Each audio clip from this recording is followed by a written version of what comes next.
Hey, it's Neil here.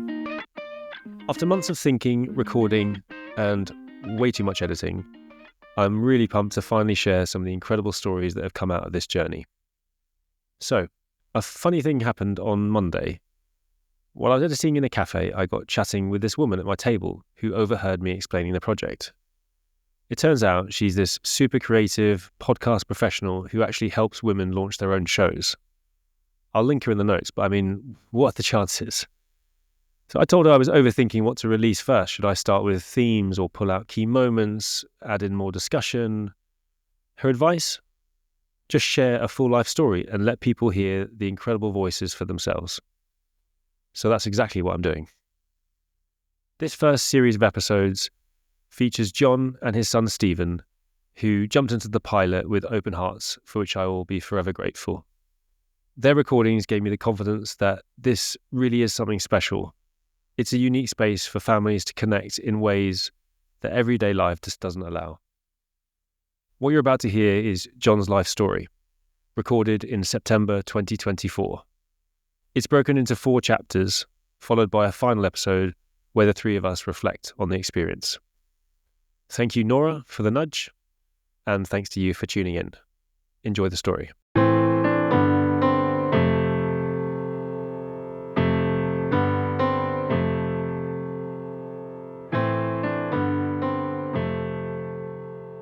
Thank you very much for organising all of this, and the primer is brilliant. Yeah. It really is I've enjoyed so much looking at that, and I've scribbled all over it, of course, so this could last till tomorrow morning. Yeah, I wondered if I should leave some spaces on the document so you can scribble in between, but maybe you found some new paper. I've got and it's amazing how, because I've looked at it a few times, think, why have I forgot to mention that? And then there'll be something else that I'll miss out. So it'll never be perfect, but it's really good. Oh, excellent. I'm so glad. I'm so glad you already found it useful. Thanks for your message. It's okay. Okay. Well, just to warm you up, I normally ask the first question, which is, what are you drinking? What am I drinking at the moment? Well, I've just had a usual cup of tea and that's it. And I've got, as you suggested, some water at the side with nothing in it. It's all a bit early for me. It might not be so much for Anne. She was always the one on holiday who would be having a drink at 10 o'clock in the morning, San Miguel or something, you know. And what type of tea are we talking about? Are we talking Yorkshire tea? Yes, of course, yes. Good old Yorkshire tea. Buy it in the bucket load, really. Yeah. Well, what are you drinking? I miss it. Well, I was in a bit of a rush. I would normally have made a little coffee, but I just got a big bottle of water, and it's unfortunately a plastic bottle because, as you can see, I don't have a kitchen right now, so I've no sink. The first question I wanted to ask was, when Stephen brought the idea to you, what were your first thoughts and impressions? And then secondly, what are your motivations for doing this? Well, I think I mentioned it in a text that I sent to you, really, that I was keen on it straight away, for various reasons, which I think most people kind of know, that when you look back at your own parents, you kind of think, I should have done something there with that. I mean, we're talking in a different age, but I lost my father young. He was only 60. And we got on very well, my father and I, and we did talk a lot, and I do know a lot, and I picked up a lot and remembered it, but there was so much more that could have happened. I've actually got some videos, old-fashioned videos, that need transforming into something new, but I'm not sure whether I'd look at them. He was ill at the time, so it wasn't quite the same. He was built like Frank Bruno in his heyday and all that kind of thing, if he means anything to you. Yeah. But of course, illness ravages a body and so on. So you know, that was that. So missed out on that really to some degree. And with my mother, I did actually record her talking about her family. So I've got her voice and I've got family background. But you know, it's strange, Neil, because I can't bring myself to listen to it. Really? I'll never listen to it. I know if I'm going to do it, I'll probably need to listen to it for an hour and then go and lie down somewhere for an hour and get over it, type thing. It's a bittersweet thing, is this, to say the least. So there was that, and I thought maybe Stephen would be coming, and indeed Laura, from that point of view, that even if they're not sort of keen on it now, knowing about dad or mum or family. They will be. They most certainly will be later in life. So, let's get it done. And I think I also mentioned in my text, there was a good friend of mine who died a couple of years ago. And he was trying to put together the story of his life. He was in a second marriage. He had young children. They would know nothing about him, but they'd want to know something later on. And he tried to do that. And like I said in my text, I don't know if he completed that or not, because he died. And I don't want that to happen. Let this drift. Oh, I'll do it next week. I'll do it next month. I'll do it next year. So this is a real good prompt for me. Brilliant. Yeah, I think I know that from personal experience with trying to write a memoir with Dad, and he's written 12 pages. It takes time to write, and if you're not a writer, it takes even more time, because it's a skill and a determination to sit down and not go and clean the other room or do the gardening. Yeah. sit down and talk. Yeah, it's difficult. Yeah. So how was your dad? No, he passed away. He passed away. I thought so. Yeah. Yeah. So I kind of in the same situation as you, I guess. It's something that and a bit like your friend. So it's something we started. Well, I tried to start. It wasn't really on his radar, and then he passed away 3 years ago, 2021. But around about 2013, I moved abroad for a time to Argentina, and before then, I remember getting him started, and he was writing it himself. But as you say, it's digging out the time to actually get through it. Yeah. And at that point, I hadn't really developed these prompts and ways of thinking about it. But I did say, go through the years and your ages and start with the big life moments and then work around it. And he had dementia, and so I was starting to record some conversations, but he's got quite a weak voice in some of them. And yeah, I'm just sort of kicking myself a bit for not making the time for it. And I don't want that to happen to my friends or anyone really. And I think it's just especially with men, I think there's a really interesting angle with men that we and we talked about it with Stephen actually, is that you as a couple, we'll get into it, but you as a pair obviously spend a lot of time together, and it's so amazing. It sounds lovely, as did I. I was really close to my dad, but that doesn't mean you necessarily talk about deep things, because you're getting on and talking about the weather and the golf and that's right. the Ryder family. Cup. Yeah, family. Yeah, and, that's right. Yeah. What's Gigi doing? Well, she's just broken something, so it's that's right. So that's why actually carving out time, and yeah, that's why I'm doing this basically. Yeah. Well, great motivation. Okay, so let's start with your finer details. Your full name, your date of birth, where you were born. Yeah, I'm 74, nigh on 75 in October. I'm a bit like the kids now. When people ask me my age, I'll say I'm 74 and a half.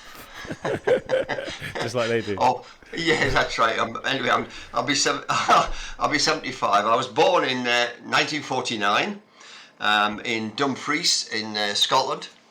So I'm a Scot as well as a Brit, and I've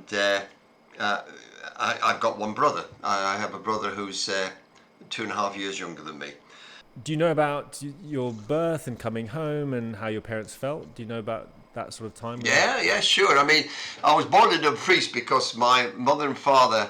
I was born in late October 49. My mother and father got married on New Year's Day 1949. So I came along pretty quickly, and they were living over in southwest Scotland, because that's where my dad came from, a little fishing village called Port William, not Fort William, but Port William. So for 6 months, I obviously lived with them there in Port William, and then my dad got a job somewhere else in Scotland, in the Borders, a place called Selkirk. So we moved there. Not that I have any memory of that, of course, but we moved there, and that's where I lived until I was about 12 years of age. So a very vital time in your life, in actual fact, was brought up in the Borders. And I do remember all that vividly. I'm talking about the things that I see here, the childhood home and so on, and what life was like in those days and so on. My father was a head gardener for an estate in the Borders. The Borders had a number of these big houses. They were either local aristocracy, it's a very aristocratic landowning area, or they were people who'd made money from textiles, and they bought the big houses. And one of the guys there, he owned textile mills in Selkirk and in Yorkshire, The countryside was conducive to all of that, and my father ran his estate really, and as a result of that, we had a house that went with it. This is in the 1950s we're talking about, so it's a heck of a long time ago, and it was a tied cottage. Really, that's what they were for the worker, but a good one because he was the head gardener, and it was called a lodge, you know. So, but it was a great house. I mean, again, you're asking anything about anything unique. I suppose actually one of the unique things was this house, because the vast majority of people were not well off. We're talking about the 1950s in Britain, just after the war. The vast majority of people were just getting by, simple as that. And the vast majority of those lived either in council houses or rented accommodation, and just very, very ordinary places. It took some doing to own your own property in the 1950s, and not many people did, just the ones really that I've described. So we were very lucky with the lodge we had. It was a 3-bedroomed home. It had an indoor bathroom, indoor toilet. You know, it had a lounge, had a little garden. Yeah, absolutely marvellous. And an old building as well, built in the 19th century, so a really solid house. So that was great, and we had all the usual things to go with it, with a dog and so on. Everything was really very good where we lived. I didn't realise how lucky I was, but looking back, I do realise how lucky I was. So my mother just worked, she was a wife and a mother. She worked a bit of part-time in the textile mills to bring in a little bit of extra money. But the main breadwinner, obviously, as typical in those days, was my father. And he loved his job. He absolutely adored his job. And with the dog and so on, being countryside and so on, and running an estate, you know, he had guns. He would shoot things, usually, well, sometimes to eat, I have to say, but a lot of it was, you know, to scare off the pigeons, to scare off the crows. You know, they did some pretty nasty things to animals, to sheep and lambs and things. Anyway, and every night he would walk with the dog just to check that nobody was doing anything untoward in the estate, looking after it. And sometimes I'd go with him and so on. And, you know, all of that was great.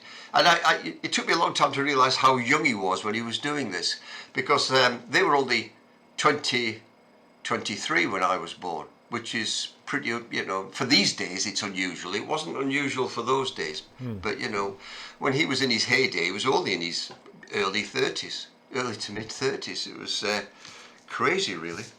But the upbringing, the other way I was lucky, because of the nature of his job as a head gardener, when it came to the basics, the essentials, food, we'd got the shelter with the lodge, and it came to food. I mean, we ate, my brother and I, like kings. You know, there was never any shortage of vegetables or fruit or chickens. We ate chickens, partridge, pheasant, all the things that he would shoot, and all the fruit and vegetables that you could possibly want to eat. I met many of his friends, some of whom were poachers. It's countryside, and they were poachers. So, you know, salmon was a regular thing on the menu. You know, it was just like normal food for us, really. It was remarkable. But that was the good side of it. The bad side of it, or the downside of it, it wasn't particularly well paid. So you kind of got by. But great days, and obviously you look back in mainly sunny days, Neil. They're always sunny days, aren't they? But you also used to get proper winters. You know, lots of snow, and because of where we lived in the countryside, you had proper hills. I mean, you know, the house and everything way down in the valleys, and you had the southern uplands. I mean, there weren't mountains, but there were proper big hills and covered in snow. And those were fantastic times for sledging and even, you know, skating and things like that. You could do all sorts because it was so cold and so snow. And it's funny the things you remember. I always remember coming in at sledging, and I was freezing cold. You know how it is when you can't move your fingers, you can't undo the knots on your shoes and so on. And I got to the back door, and my mother's, and I'm shouting at her really to get the laces undone, get the shoes off, because everything was freezing. And she said to me, and I couldn't believe it, it's such a silly question. She says, well, why'd you stay out so long? And I said, because I like it. I just couldn't get enough of this sledging and playing in the snow and rolling about, proper snow like you get in the Alps when you're skiing. And I still vividly remember thinking to myself, what did you ask a question like that for? Just get the laces undone, for God's sake. Yeah, heaven for you. What's your earliest memory? Because you've got some good memories of that period. My earliest memory is my brother being born. So I must have been 2 3/4. Wow. How do you remember 2 that? and 3. Yes, I can. I'll tell you why. Yeah. Because my brother was born at home. I was born in a hospital, but he was born in the lodge, in a bedroom. And I remember standing at the bedroom door, which was closed, wanted to get into where my mother was, because I didn't fully understand what was going on. I just wanted to get to my mother. And my father coming out, because obviously he was a bit tense and everything else, and I was trying to push, and he snapped at me. He didn't hit me or anything, he just snapped at me, angry. Get out of the way, leave me alone, this stuff. And of course, he'd never done that before in his life.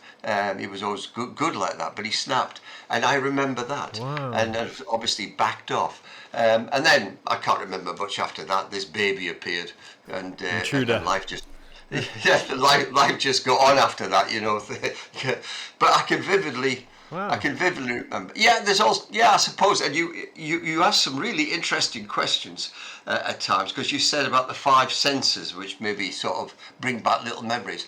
And I don't know what age I was, but much the same age. And I can remember sitting on my mother's lap, and she used to mix up boiled eggs and butter in a dish. Okay. And she would feed me with this, because we had no shortage of eggs, being on the estate, chickens, I mean, crying out loud. So I used to mix this up, and I used to sit on her lap, and she used to feed me these boiled eggs chopped up with butter. And I can still taste that. I can still remember that. Oh, wow. The smell of it and the taste of it. So very young, that. But those are the earliest memories, Neil. That's incredible. Did was the birth of your brother at home intentional or an emergency? No, it was intentional. It wasn't an emergency. That happened. That was just the way they did things. I think the reason I was born in hospital was because we lived a long way away. It was remote, Port William. So if anything did go wrong, you're in trouble. Right. You're in real trouble. So it was far better, especially for the first child, to be in a bigger place where there was a hospital, and the closest big place with a hospital was Dumfries. I think I assumed that home births were more of a new age thing, but they're not. No. I think they were very much the order of the day for years. Yeah, home births. Oh yes, very much. So that's partly because I suppose the hospitals weren't set up for it, in the same way. Really, it was I regard that as normal looking back, a home birth. Oh wow, okay. So it sounds like a very outdoors life. You and your brother were free to roam in the estate. Yes. Is that right? And were you put to work? No. The opposite. That's another good question. That is, no, it was just a playground. Oh wow. It was a playground, and I got a great love for birds. As a result of that, it wasn't unusual for boys to collect eggs, birds' nests and so in those days, and I had my egg collection. But I did realise that you only ever took one egg and so on. Because of the nature of the estate, there were just so many different types of wonderful birds. So we just had a great time finding the nests. It was, I don't know if the books by Mark Twain, or even if you've heard of Mark Twain. Yeah, I love yeah. Yeah, well, the Huckleberry Finn, Tom Sawyer type of books. Well, that was my upbringing. Wow. That was my upbringing. There was a fantastic river that flowed through, and obviously, you had the hills. I told earlier about the snow. You had the forests. It was just messing about, building rafts, sailing them, kind of fundamentally learning by accident how to swim, at least to keep your head above the water and so on. So yeah, it was really very much like that with me and my pals. It had its, I have to say, it had its dangers, because we didn't have TV. and you went out and you were playing and you were climbing trees. I mean, you just, God knows how high. I remember getting really told off by my dad. He didn't snap at me this time, but I climbed to the top of this huge conifer. It was like walking upstairs. I didn't know what anybody was worried about. There are so many branches, so many branches. And I stood at the top looking over, and somebody obviously saw me and mentioned it to me, Dad. But yes, obviously if I'd fallen, that would have been the end of that. And indeed, one of my pals did fall, not on that tree, but on a different one. And he fell onto the concrete road and he fractured his skull. He didn't die, but he was brain damaged for the rest of his life, and he died relatively young. There was so many examples like that, to be honest, of near misses as you're growing up. I mean, I'll come on to it perhaps a bit later on about the important things of being a parent and so on. Okay. But you try to keep people safe is very difficult, and you look back, you must have had them, but the number of near misses that I seem to encounter. Well, one of them will give you a real good example. I don't know if Stephen and Laura know this one, but there was the River Ettrick flows through Selkirk. It's a proper salmon river, and it's a fast-flowing river, big river. And it was summertime, so the river had receded a little bit. Anyway, I was messing about at the side of the river. My brother was there with his mates, and they started throwing stones at me, because that's what you do. And I couldn't get at them because there was three of them throwing stones, and I was bigger than them, so they knew fine well I'd be. But I couldn't get at them because the stones kept flying, and I was retreating. And then all of a sudden, before I knew where I was in the river. I was in the water, and right under. And I knew, I remember it now. I remember thinking, as I kind of clutched for the bank, that if the bank doesn't hold, if the grass doesn't hold, I've had it. Because I couldn't swim that well. We're not with a fast-flowing current. Well, obviously the bank did hold, and I managed to pull myself to the side and got out, feeling as if I'd gulped down half of the River Ettrick. But it was that close. And then, went off home. Funny enough, my primary school teacher saw me crossing the bridge going home, wet and bedraggled and everything, because I was off school for about a fortnight as a result of this, and she'd seen this. But, at the end of the day, I didn't say anything to my brother. It just didn't cross my mind to do that. And maybe I didn't realise how lucky I was, but it was that close. Yeah. And just any number of examples like that, to be honest. I bet there's hundreds, yeah. And did you mentioned you're hunting and keeping the pests off the land, if that's the right word. Did you know your way around a gun then? Yes, I did. I mean, I did. Shotgun and 2.2 rifle, telescopic sights, and I did, and I did shoot with them, with my dad. Not so much at the birds and stuff, because he didn't like to scare the crows away. If I missed, that's it. The crows had gone. He wanted to make sure he got the damn things. And they used to peck the eyes out of newborn lambs and things like this, and so on. He had no time for that. And the pigeon obviously used to take all the seeds when you were planting them. That's why you had to. Yeah. It was countryside ways, really. A lot of people would take a dim view of all that now, but it was countryside ways when you're trying to protect the estate. So anyway, I did know my way around the guns, and it was only when I was a teenager, and we were in a different part of Britain, and my dad asked me if I wanted to go hunting for rabbits. And I said, yes, okay, we'll do that. And I'd take the rifle, the 2.2, and off we went. This is in the northeast of England. And we went to a place where there would be. And eventually, after sort of lying down there on the ground, rabbit came into view. And my dad said, you can have this one if you like. And so I picked it up, and through the telescopic sights and the crosshairs and the rabbit.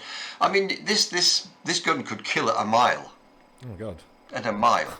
And your telescopic sights, I mean, it wasn't a skill. It was a piece of cake. You just put the cross in the middle of its head, and it had no idea you were there. And I remember looking through and thinking, no, this isn't right. This is not sport. This is no competition. It's got to be able to get back at me as well as anything else. So actually, I raised the sight, fired, and it went into the bank just above the rabbit's head. and the rabbit skedaddled. And I said, I couldn't do it, Dad. It just seemed so unfair. Right. It's not as if we had to kill a rabbit to eat, to live, or anything like that. You know, it was just kind of what we knew. And I suppose my dad did like rabbit pie and all that stuff, but I wasn't that keen. And after that, I never went back to it. I don't think he did. What did he say to you? He didn't admire. No, he accepted that. And in actual fact, it wasn't. He did actually consider getting rid of it after that, because you had to get a license to keep it, and of course he wasn't doing a job now which required guns. Okay. Although he did keep it all the way through until he died. And in fact, I remember my brother moving it, because when my dad was dying, he did ask my brother where the rifle was. Oh, really? And yes, he did, yeah. And he wanted, and my brother assumed he was going to do something silly with it. So we took that away and we gave it to the police, and they threw it into the North Sea. That's what they do. They dump them when they. Do they really? When they hand it over. Yeah, they do. Well, that's what they did in those days. And we asked the police what would happen. They said, "Oh no, we just throw them into the sea." And anyway, it took the rifle away from my dad, and kept him alive for a bit longer.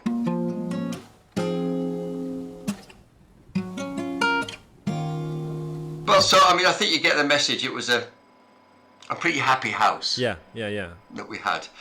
And describe to me. You know, you and your brother. Tell me about your brother and what was it like on a weekend when maybe your dad was more at home, or maybe he worked every day. He probably did. No, he did. He worked every day. Oh no, that was it. And he wanted to work every day. Oh no. That's another good question. I mean, dads and lads were very different. Dads and children were very different in those days compared to us, compared to me. Oh, huge. I mean, there was lots of love. He just saw his job as providing. He wasn't there to entertain. He had. He didn't take much interest in what we did. We just got on with our own lives. And my brother, being 2 3/4 years younger than me, we obviously messed around in the house, but we didn't socialise. I had my own friends. He had his own friends. Okay. So, you know, the only thing, and anybody in the family, my brother and my sister-in-law will laugh at all of this, of course, is that we had a bike, but only one bike. Couldn't afford 2 bikes. Right. Surely that was Big Brother John's all the time then. No, well, you'd think so, but he used to finish school earlier than I did. So every time I came home, he nipped off with a bike. I could never have it. And the bike was great in those days to be able to get out on the bike. And you're talking about an ordinary push bike. And I remember going, you know, getting angry on one time to my mother, you know, because he'd taken the bike again and I hadn't been able to get it. So she had to have a word with him and so on, because, you know, it wasn't sharing it, etc. So, you know, so my brother and I got on really well, that's for sure. But we are chalk and cheese. Okay. We look the same. If you walked in the room now and sat down, you'd see, yeah, that's John's brother. Okay. But in terms of, and values, we're the same. Okay. And basic values. But in terms of interests, you know, we're chalk and cheese. He has no interest in sport. Okay. No, never had any interest in sport whatsoever. He likes engineering. He likes building things, hands-on, cars. As I say, engineering, and that's what he did, and has done all his life really. And I've been quite different to all of that, really. But that didn't make any difference, you know. There are other things we had in common, but you know, because there was quite an age difference at that age, it was important. You know, that age difference, really. And yeah, I suppose there were other things too. You know, school-wise, I was pretty bright, clever lad, and I liked school. And I liked learning and everything about it, and I was good at it. But my brother wasn't. It's very, very strange, really. He was a late developer, but considering where he is now and what he's done all his life, it's marvellous. But he disliked school, did not enjoy it, and wasn't good at it. But you know, he came through, you know, much later on. I didn't understand that for a long time because obviously school came easy to me. And he's an engineer now, I assume. Yes, he's still working at 72 years of age. They won't let him go. He's so good. Oh wow. Oh, he works on Teesside Okay. with a Saudi firm. I can't remember its name now. And he loves. You know how most people, if there's a problem, they roll their eyes. Oh God, gonna do. Oh my God, man. Not my brother. If there's a problem, fantastic. He is a challenge. He is a challenge. Get me into that. Obviously of the engineering variety, not of the social variety, but of the engineering variety. Even in most people's jobs, you know, whatever the job is, oh God, have we got that now? Or, so he's not particularly a people person. He's a process person, a thing person, you know, and solving those kind of dilemmas really of bringing gas and oil into Teesside. He's fascinating to talk to, but it's a bit lonely for him because nobody else is interested in his family. They just switch off. So yeah, when he gets the chance to talk to me about it, who will at least make the effort to listen, you know, it goes on for a long time.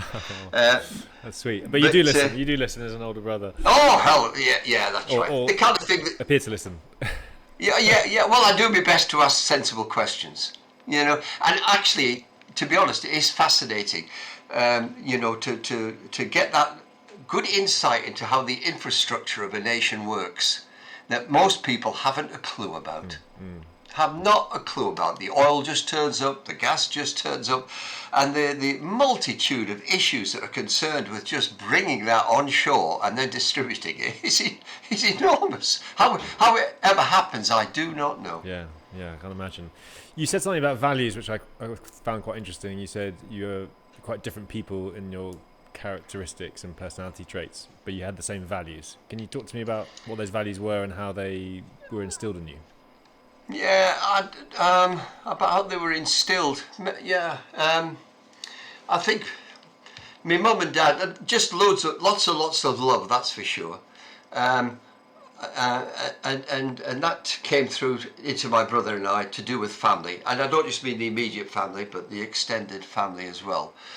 Family was important. Family was always talked about, and my mother in particular was good at that. Brought a lot of that love out as far as my father was concerned. I could also see in terms of my dad how honest he was. He was a worker with integrity. He wanted to do a good job for a good job's sake. He wasn't looking to an angle, never looking for an angle, and what he could get out of it for himself or anything like that. So all of those fundamental things to do with family, your attitude to work, honesty and integrity, they just become imbued in you like a process of osmosis, really. Yeah. You just pick it up from the way they behave. Yeah, that's why I think I reflected as I asked that question. The word instill wasn't. It's not actually the right word, is it? Because, well, I don't know. Let's dig it. Let's pick it apart. I don't think parents instill values necessarily. They just embody them, and then you watch them, and then you embody them yourself. I think is that how it works? You think? Yes, it is. And you know, attitude to people, tolerance to people. My mother was one thing I will say. And this maybe was instilled. She used to really dislike it if anybody was racist. You didn't use that word in those days, I have to say. They just did not use that word. And there weren't very many people in the borders of Scotland who weren't white. But if there was a situation like that, or something came across and people were... You can't believe the words that folk used to use in the 50s about what non-white people. You will not believe the words they used to use. And she used to get very angry at that, and I never used them, and I knew not to because you know, I knew for her it was wrong. People are people. People are human beings. Colour of your skin and all that kind of thing. So from an early age, that didn't matter to me, but it did to a lot of people. It did for a long time. So and it didn't matter to my dad either. He was, you know, that was good understanding and tolerance of human beings, really. Also, I suppose politically there were things there. I mean, you know, like most people, certainly my parents, they were working class. They were Labour supporters. This is at a time, 1940s, 1950s. There had been a Labour government and Tory government, but there were opportunities for people really, and they wanted that. They saw education as very important. After the things that I mentioned earlier on about safety and feeding you and clothing you and keeping you warm, all the basics. After that, the prime thing was education, and especially when they realised that I was bright and I could maybe go places with education. Fine. My dad was non-religious. He didn't go with that at all. And so that came through as well. And I suppose that was a bit of indoctrination. Because my mother, she did used to send me to the mission, it was called, like Sally Army and things, and sent me to church every Sunday morning to Sunday school. And then once a month up to the main church, which used to be the most boring thing going, to have to go to the main church. And sent me to, so I did those things. And although she wasn't a churchgoer herself, the only thing I would say there was my father wouldn't have me christened. So my mother went off to the northeast of England to visit her mother and family, took me with her, and while I was there she had me christened. So I am baptised, Church of England. My father was less than pleased Really? when I came home, and I'm a Christian now, Dad. No, it's bloody not. Try that hair, son. Yeah. What are you doing? Yeah, absolutely. Not that there's anything necessarily wrong. I have a lot of acquaintances that are Christians, are religious, and they're normally very good people. So that's just, you asked me what he was like and so on. So there was that element coming through as well. So yeah, very working class, and it was interesting in that area because I said earlier about the aristocracy, and you had people like the Duke of Buccleuch, who was the richest landowner in Europe actually. You can't believe the Scottish aristocracy that went on, and they would have great balls and so on, and big festive occasions. And I always remember my father telling me later in life that the local men would never allow their daughters to go to these balls. They'd be there to wait on, of course. They wouldn't be there invited. They'd be there to wait on. But they wouldn't let any of their daughters go to these because the fellas, these aristocrats, were just dreadful people and what they got up to. And of course they'd get away with it scot-free in the 1950s. The people wouldn't be taken to task or taken to court or anything like that. Was there a bit of us and them in terms of class? Was there a Yes. really big divide? Yes. Oh, huge, absolutely huge. My father, I used to go with him delivering fruit and vegetables to we used to call it the big house at Buccleuch, back entrance of course, and you'd go there. So I did meet the Duke and so on, and there were one or two other people that we knew, one who was the postman and so on, and they used to doff their cap, and my lord and all this kind of thing, address them as my lord. My father would never do that. He just wouldn't. He didn't see that was the right thing to do just because they were born that way. So all of these things are feeding into me about attitudes to your so-called betters. That's how it was seen. But many other people know they would know their place. Does that mean when you went out, so like after school, I guess you had your friends from school and maybe some clubs you were part of, would you see the rich kids in the other side of the road or that stuff? No, nothing like that. No, you never mixed. They were away at private school. Right. Okay. In England, for a start, or maybe one of the top ones in Edinburgh, something like that. Oh no, my friends were all the same as me, working class kids. We went to Cubs together, we went to Scouts together, we played in the football team together, we played in the cricket team together. We had fun in the countryside together, just like any other bunch of kids really. And you found your friends. You found the people that you got on with and so on. It is funny how when you get older, you get nostalgic or whatever. And there was a friend of mine, again, how dangerous things were at times. And he was called Tommy Lish, never forgotten Tommy. And he had to move away into England, down to London, in actual fact, with his mum and sister and so on. But before he went, we used to play together a lot, had a good time. And somehow he got knocked down by a car. He didn't get killed, but it withered his arm. So he always had a wonky arm as a result of that. Any number of stories I could tell like this, how lucky I was. Anyway, when he came back up to visit his granny in Selkirk, him and his sister always used to come over, knock on the door, and he'd just fit back in and we start playing together. And one story, Stephen and Laura, I don't know if they know this one, we went... you know how you go raiding orchards for apples and pears and basically stealing? I don't know what word you'd call it. It's scrumping or something like that. Well, I decided to take them to do this, but for peas, fresh peas out of the garden of the neighbouring estate. Not just somebody's garden, but the brigadier's house and estate. So there was me, Tommy, and my brother. So we went going to nick these peas, and we did. We climbed over the wall, through the trees and all that. I knew what I was doing, and we got them all. And then the brigadier saw us and started shouting and screaming. So we ran, jumped back over the wall to run away. No problem, we've got to get away. Except my brother froze. He just froze. He was younger. He just couldn't, like a rabbit in headlights. And me and Tommy, oh, bloody hell. Come on, Rob, come on, run. He wouldn't run. He was crying and everything. So, of course, we gave ourselves up and we went back to get him, and the brigadier got us all. Oh, no. But instead of giving us a hit around the head, which is what I'm expecting, and quite understandable, that's no problem with that. Yeah, we're having a lark. You caught us, give us a crack, we're on our way. He rang the police. He rang the bloody police, for God's sake.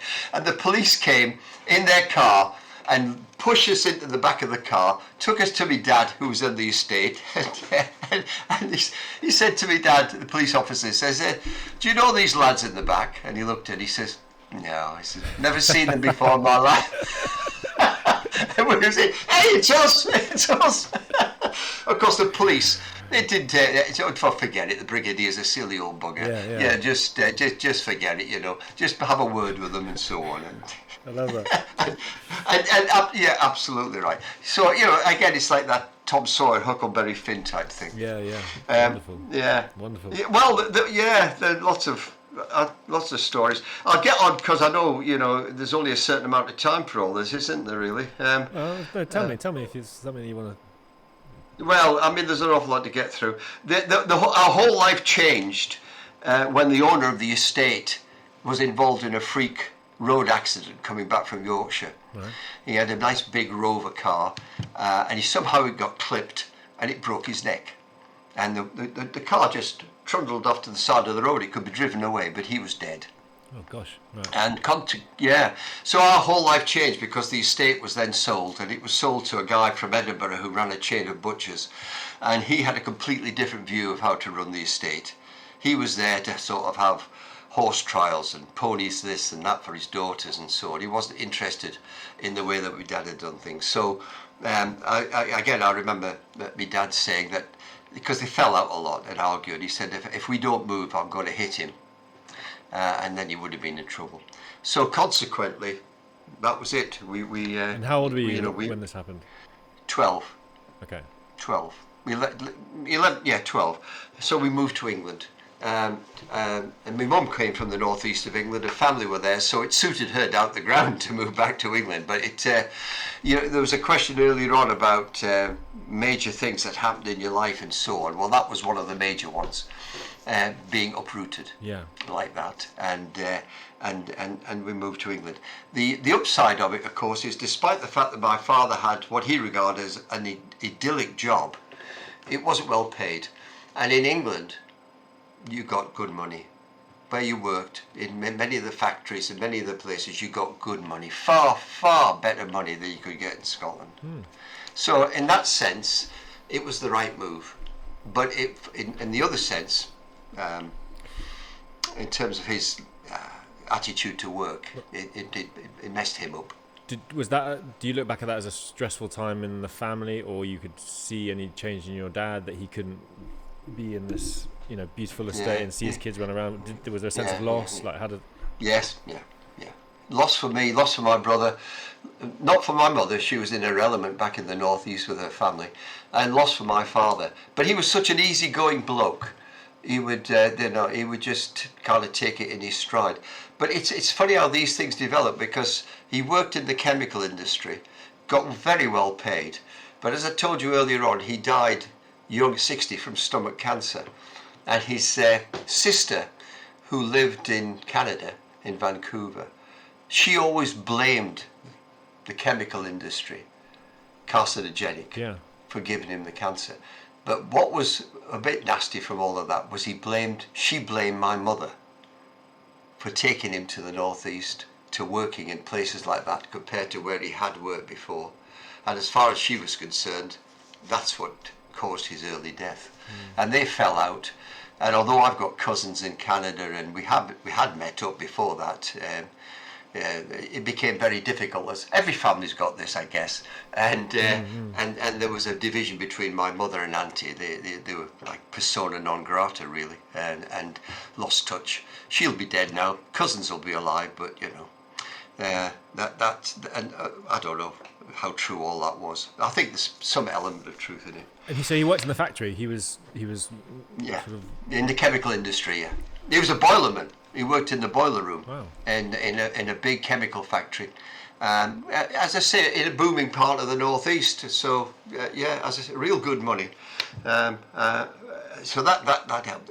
It's not that you then became rich. You know, everybody we're now into the 60s, Neil, and it was a great time in lots of ways. You know, people had more money, but the vast majority of people were still working class. You didn't own your own home. You weren't able to do that very easily until actually Margaret Thatcher came along. Reservations that I may have about Margaret Thatcher, but nonetheless, being able to buy your own council property for lots of people, ordinary people, to own their own homes, and good properties too. You know, they were well-built structures. You know, that was great. That was good. So we were able to do that. And how about the change for you and Rob, changing schools? I mean, maybe you found that easy because you were academic. Do you remember that being a big... Yeah, vividly. I tell you, absolutely, because it did have a big effect later on in life. Because the first 4 years of my secondary education, I went to 4 different schools. Oh, wow. In three parts of the country. So an awful lot of disruption. I got fed up of how many times I saw oxygen being made, but always seemed to miss hydrogen being made. Got to the school, oh, we did that last week. and so on. But because I was bright, I could catch up and so on, and pick things up and such. But my brother couldn't, and it was torment for him, torment of school, until later on, until he was 16, 17, 18, and then he blossomed, and he blossomed in tough subjects, mathematics, physics, stuff that teachers would have completely written him off for. And then some switch went down, Neil, and he was brilliant. Wow. He was just bloody brilliant. Far cleverer than me, really, in a sense. Certainly on those kind of things. But coming through, no. But having said all that, it was still happy times. We still had a happy household. We didn't go without. And I made friends there that I've still got now, after all these years. In fact, I'm going playing golf with one of them next week, or 2 weeks' time. And we've been friends for 55 years. Wow. I've got four of us, 3 of us, and 4 of us, and we've been friends, for 55, 60 years. And Peter, who died, he was another one of those. But yeah, in fact, I'm meeting up with 2 of those after the golf up in Durham next week as well. So we've stayed friends all those times. We understood the value of friendship. And I'm not talking about acquaintances. I'm talking about good friends, close friends, people who, again, had the same values as you. This is a big subject for me, friends and maintaining friends, because I feel like it's something that men, as they get older, and maybe my sample size is one, my dad, but I think generally as you get older, it's difficult to maintain friends, and I think for men especially, it just seems that the wife or the mother is the one who creates the social scene wherever they are. I don't know, but this is incorrect. For you and your guy and these guys, how have you done that? Well, I mean, we were all very close when we were younger. If you take, say the ages 14 up to university, up to 18, we were in each other's pockets all the time, playing football, playing cricket. And I have to say, going through those puberty things, chasing girls, we certainly had that in common. And we had a great life like that. We went to a mixed school. All my schools were mixed. I never know anything other than that. So there was a lot of good fun and a lot of good times there. I mean, when you were in the sixth form, just like it was probably for you, but even in those days there were parties all the time. Everybody was just having fun, and either sometimes through school as well. The school wasn't bad at providing extracurricular stuff that enabled you to have fun and enjoy lots of people's company. You didn't get on with every boy and every girl and so on, but you got on with enough of them, we created that bond. And one of the things that we did, I mean, we went on holiday together, we got summer jobs together, worked in hospital laundries together, worked on the council parks department together, we did all sorts of jobs like that together, went on the post together at Christmas. But one of the main things which was really good was when we were just finished our A-levels, we'd planned this and we decided that after A-levels we'd go to the south of France for a month. This is 1968, so this is unusual, to say the least. And one lad, Peter, had a beat-up old car. I remember he brought it around to Rob's home for us to fiberglass the wings before we went. It was breaking down so much. And there was 4 of us going to the south of France in this second-hand car that was whatever. We did, and we painted the lights because you had to. We realised we didn't know half the things we should have done, but you had to paint them green and so on because that was the law in France. And of course, it chucked it down as we were driving through France, so it washed it all off. So it wasn't very long before the police stopped us and so on. But they let us go on, and we eventually did we drove all the way from the northeast of England right down to the Midi, right down to the Med, the south of France, Saint-Tropez, Monte Carlo, wow. Cannes. This is, 18... so vividly. I've got some great photographs of it, etc. And we spent, I don't know, a good 3 weeks down there just bumming around. Brilliant. Sleeping on the beach in Saint-Tropez. We slept on the beach everywhere. Oh, really? We had a tent. We had a tent for 2 people that 4 people slept in. And we got sunstroke on about the first or second day because we spent too long playing cricket on the beach. all the locals loved it, watching these idiotic Brits playing cricket in the sunshine. And we had to get the doctor. And of course that took away most of our money. So all of a sudden we were pretty broke. So we were living off bloody bread and peaches and cheese and so on, But and as I say, sleeping on the beach in Saint-Tropez. We only went there to see if we could find Bridget Bardot. That was the only reason we were going to bump into Bridget Bardot. And we got moved on from the beach after a couple of nights by the police there. But it was great. And one of the abiding memories really was, I'll share this with Stephen and Laura, but we were in Cannes and we went out for the night. We had some money left, but not an awful lot. And we were just mooching about. And we came to this cafe and it was a bit dark, this cafe. Anyway, we went into it and all we were going to have is all we could afford was 1 beer each, And as we were in the cafe, or bar, should I say, the lights got even lower, and all of a sudden these kind of girls appeared from nowhere, and then me and Rob are kind of looking at each other, and Peter and Adam had twigged what was going on, and they came over to start to talk to us. And I was the only one who had any kind of idea about school French and so on. So I'm trying to speak to them. They'd do their little bit of English. They were pretty sure we were American sailors. So, well, we probably sounded American. No, we didn't. Okay. You didn't dissuade them. You're like, yep, that's it. Yeah, absolutely. Well, yeah, I'm an admiral. He's a rear admiral. He's a commander. But of course, Rob and I realised soon that we were in a brothel. Right, okay, yeah. And these girls had appeared to do business, really. And Peter, the silly bugger, no, John, she likes me. She really likes me, and so on. Yeah, there's always one. I said, no, Pete, she doesn't like you. She said, no, let's give me some money so I can buy her a drink. So I'm not bloody buying her a drink. She's a prostitute, for God's sake. Oh, more to the point, Peter, how are we going to get out of this place? Because of course the minders, the blokes, were all in there, and they were watching what was going on. So we tried to, we made a run for it and had to try and barge past them. And they tried to stop us. They were trying to pick our pockets and so on. Not that they'd have got very much if they'd managed it. And we burst out onto the street and ran for our lives away from this brothel. And for years I still remember the name of the street. Oh, really?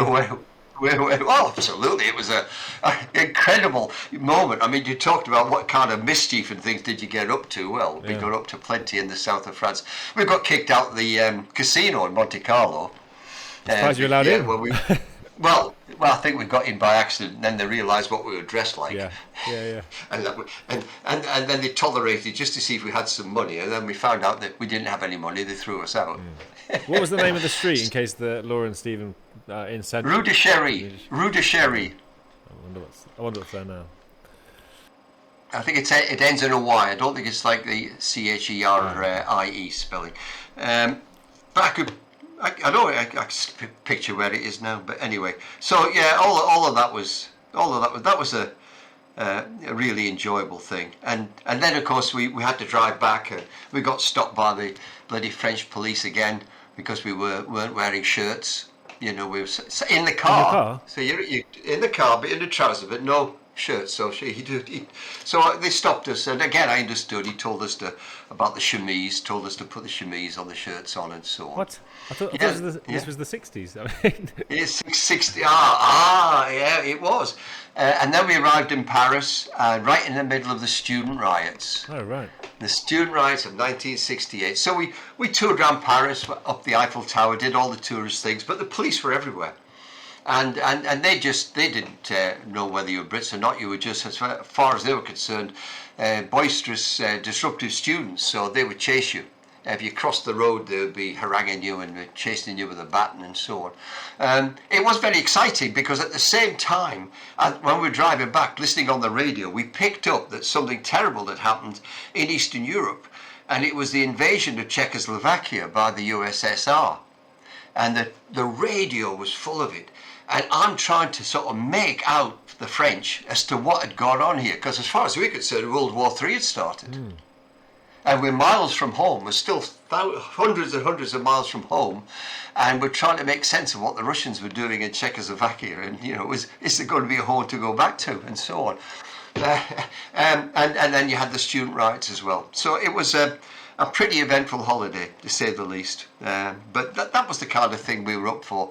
Like loads of people, like all you lot did exciting things when you were 16, 17, 18. Yeah. You do it. So those teenage years, that was you were 18, you finish your A-levels, but during those years prior, you're just mucking around with your mates, playing sport. Is that a characterization of how your teenage years were? Yeah, Well, as I said, Laura won't like it, no doubt, but girls were very important to us. Yes, very important. Stephen mentioned this. He mentioned one particular place where you asked someone out before a French oral exam. Do you remember? Oh, yes, that's right. I did. That's right. Gosh, she was a beautiful girl.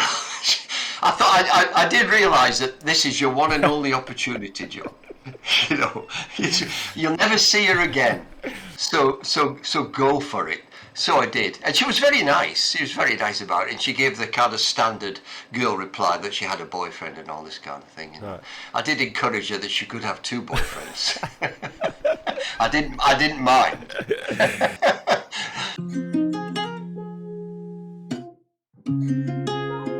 But I will be a bit more very serious actually on one of these things, because there was a girl who liked me a lot. And I liked her, but she really liked me a lot. And then there was another lad who liked her a lot. So it was a bit of a difficult three. And he did not like me being with this girl and so on, and she didn't really like him that much. So it was very, very awkward. And we did get into, he and I had a couple of fights about this girl. People did. Yeah, absolutely. A proper fight. One of them was in the boys' changing room at school. I got sick of him going on, so, I lamped him and he lamped me back, and we wrestled a bit. And then somebody came around and we stopped. And in a sense that maybe you'd have thought it cleared the air, but it didn't. And a bit later on, he said we were coming home on a bus from a night out, and I remember vividly with my mates and him, and he stood up to get off the bus, and he looked at me and he said, "What are you looking at?" And I just couldn't resist. I said, "Not much." He says, "Right." He said, "Right, tomorrow, my house." I said, "Name the time." It was like bloody gunfight at the OK Corral. 10 o'clock the next morning, Saturday morning, I went up to his house, and we found a scrap a piece of land, and we had a fight. Rolling around, punching each other. I bust his lip, he gave me a little bit of a black eye. And the thing about fights, and we were involved in lots of fights when I was growing up.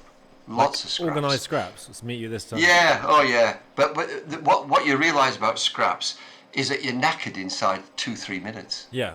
You're absolutely knackered. And what happens? You When can't. does it end? How does it end? Well, we just rolled over exhausted. And the funny thing about it is we did roll over exhausted. We got up, we went back to his house, and we had a cup of tea. What's going on? What's happening? Well, but it cleared the air. Cleared the hormones. It cleared the air. It cleared the air. Although he was still besotted with this girl, who was pretty besotted with me. But what I didn't know was this guy had a very bad upbringing.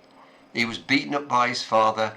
His father was buggering off and coming back. He really was brought up by his mother. He had a rough time, and later on he had a mental breakdown. I visited in the hospital. My wife and I went to visit in the hospital and so on. So he had a tough time. But there is one aspect of it that is dark, because he had a motorbike and he used to drive it, and I used to be on it as well, ride it a bit, and so on. But he was mad keen on this motorbike, and often he'd come round, and actually we would go out for a drink together and so on, and one particular night, we were riding on I was on the back and he was riding, and we were just going round a bend, and normal, the road was clear, the road wasn't busy, it wasn't slippy or anything, but we crashed. The bike just went, and I came off the back, and just by luck, the nature of the jacket I had on, which was shiny material, I slid along the ground as if you were going across ice.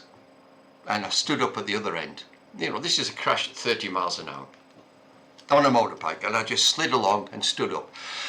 Colin went straight over the handlebars and descended on his face.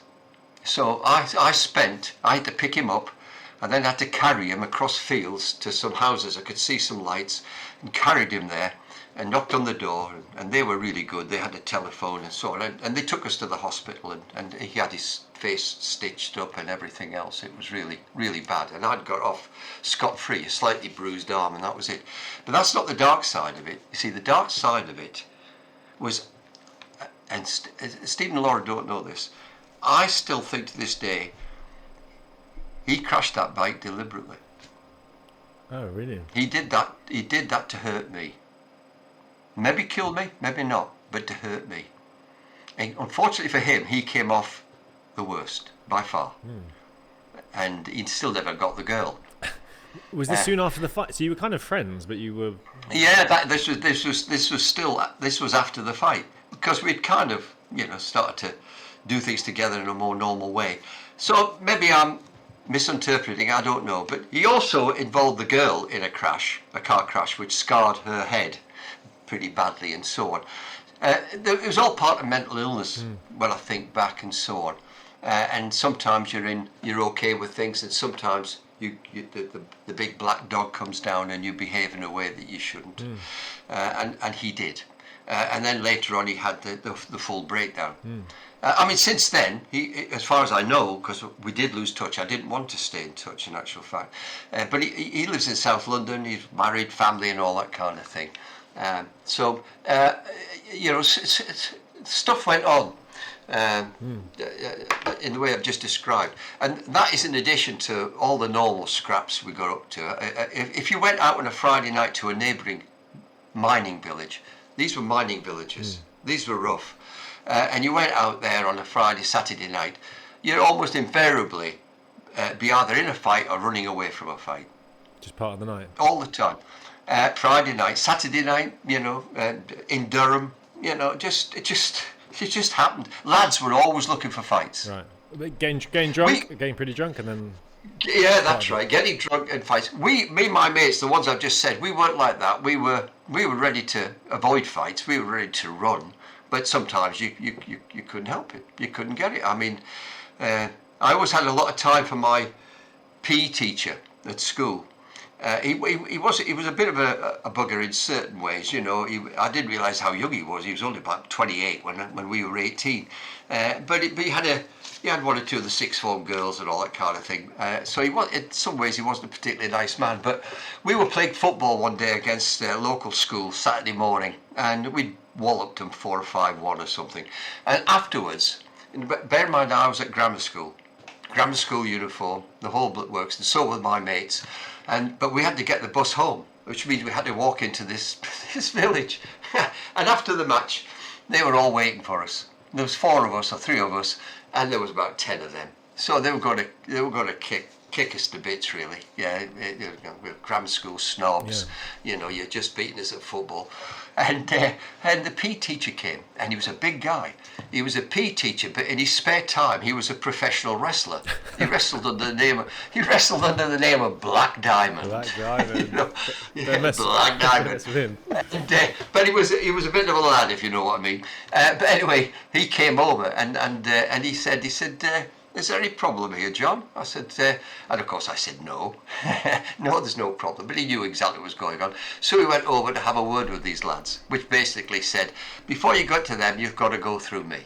So pick your 3 best and come and get me. And then whatever. And of course they ran. Right, yeah. They moved off, and we got away with it. And so we shook his hand. He's our teacher, for God's sake. He didn't have to do this, and we were 18 anyway. So we shook his hand and thanked him very much, and so on. And fantastic memory, really. But that was typical. Right. You just didn't know where the next. And it was like that, Neil, until university. Okay. After that, you'd gone through the 14 to 18 rough time of growing up, puberty, girls, fights, you name it, and so on. And then you moved into adulthood, really.